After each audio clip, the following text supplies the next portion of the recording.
Si te muestro esto y te digo que es producto de un genio, ¿qué me responderías? Probablemente me dirías que estoy loco, que este es un reality genérico de retos, con humor violento, a base de humillar a los participantes en una comedia slapstick, colocándolos en situaciones caricaturescas y físicamente extenuantes. Me dirías que es únicamente humor simple, barato y mediocre, y que solamente pudo haber sido diseñado por alguna corporación floja y avariciosa. Sin embargo, a día de hoy este pequeño programa llamado Takeshi's Castle se ha vuelto un reality de culto y de grandísima influencia.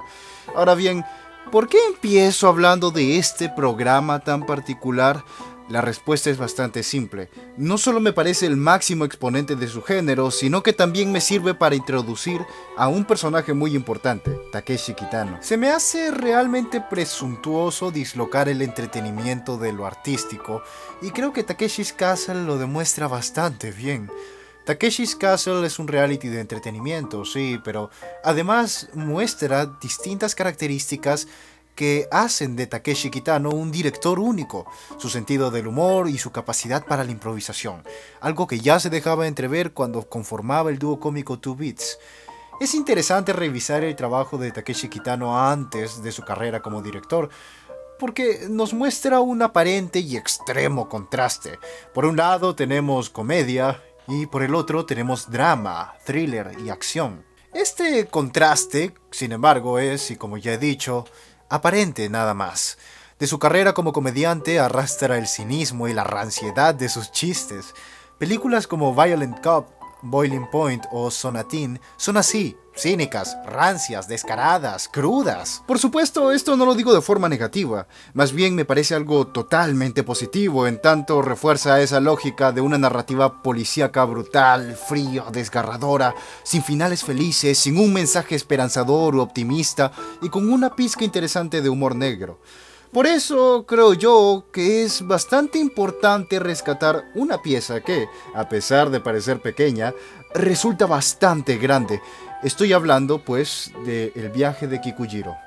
El viaje de Kikujiro, o simplemente Kikujiro, es la octava película de Takeshi Kitano y se estrenó en 1999, 2 años después de la película que lo catapultó al éxito, Hanabi. La película gira en torno a Masao y Kikujiro.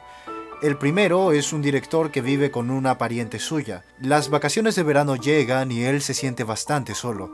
Súbitamente se encuentra con unos amigos de su tía. La mujer, conmovida por la historia de Masao, envía a su esposo, Kikujiro, a que la acompañe en su viaje. Ahora bien, Masao es un niño pequeño, bastante ingenuo, tímido y amable.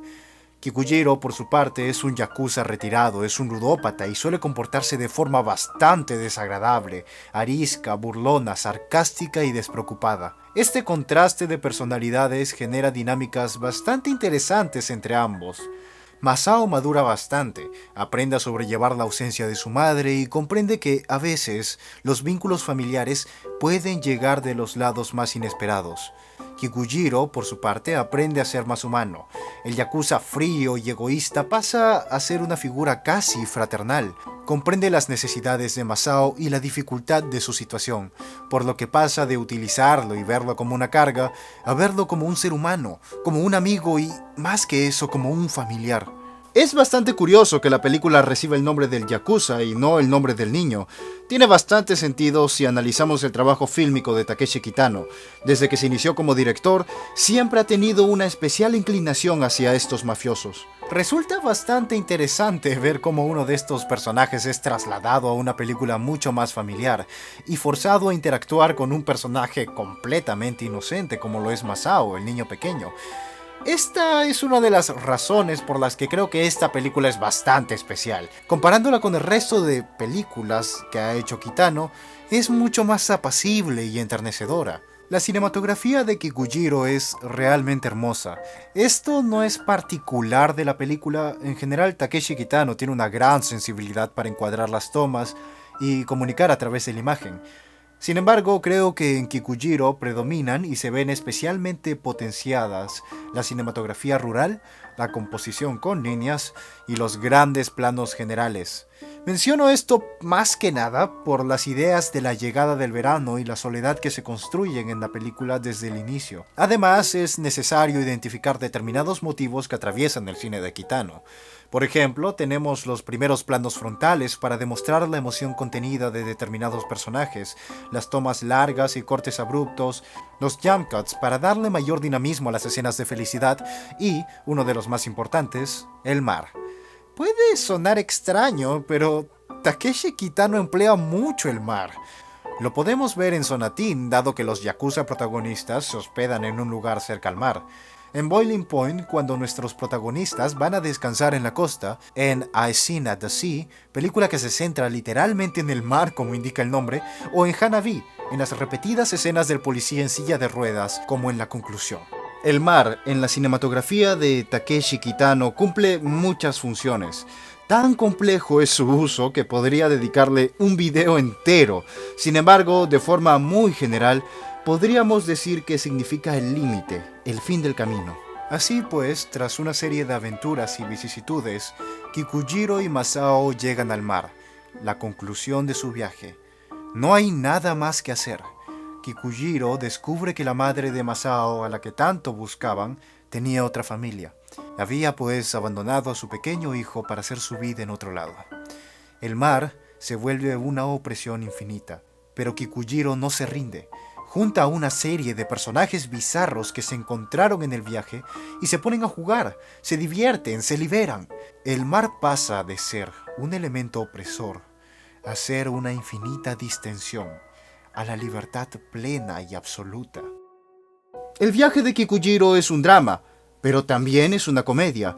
Como tal, nos entrega dos elementos importantes en el cine de Takeshi Kitano, amalgamados en un largometraje familiar y sincero. La comedia es fría, es cínica, es nihilista, es oscura, pero también es enternecedora y constructiva. Y con todo esto, la película igual no es muy apreciada. En Japón, Kitano no era apreciado en lo absoluto hasta que recibió el León de Oro en 1997 por Hanabi. Así que no extraña tanto que Kikujiro no haya sido muy reconocida. Pero cuando digo que no es muy apreciada, hablo en general. El público occidental tampoco fue muy fanático del filme y en general ha recibido críticas mixtas. Kikujiro es considerado un filme mediocre y sin ambiciones comparado al resto de la filmografía de Takeshi Kitano. No obstante, yo postulo totalmente lo opuesto. Creo que, al compararlo, esta película se hace muy especial. No es tan violenta, cínica o nihilista como Violent Cop, Boiling Point, Sonatín o Hanabi. No es tan dramática o pesada como A Scene by the Sea o Kids Return. Tampoco es tan cómica como Getting Any. Pero no tiene que serlo, no tiene que ser ninguna de esas cosas. Kikujiro va a su propio ritmo, recoge cosas de todos los filmes realizados por Kitano hasta entonces y los amalgama en algo nuevo, los contiene en un recipiente inédito para su director. Una extraña combinación entre comedia, drama, con tintes de violencia cruda. Por eso decía al inicio de este video que Kikujiro es pequeña al lado de las otras películas de Kitano. No porque sea inferior en calidad, sino porque es como un niño entre un grupo de hermanos violentos. Creo que Kikujiro demuestra la gran versatilidad que Beat Takeshi tiene como director y representa, además, la gran valentía y atrevimiento que le caracteriza tanto.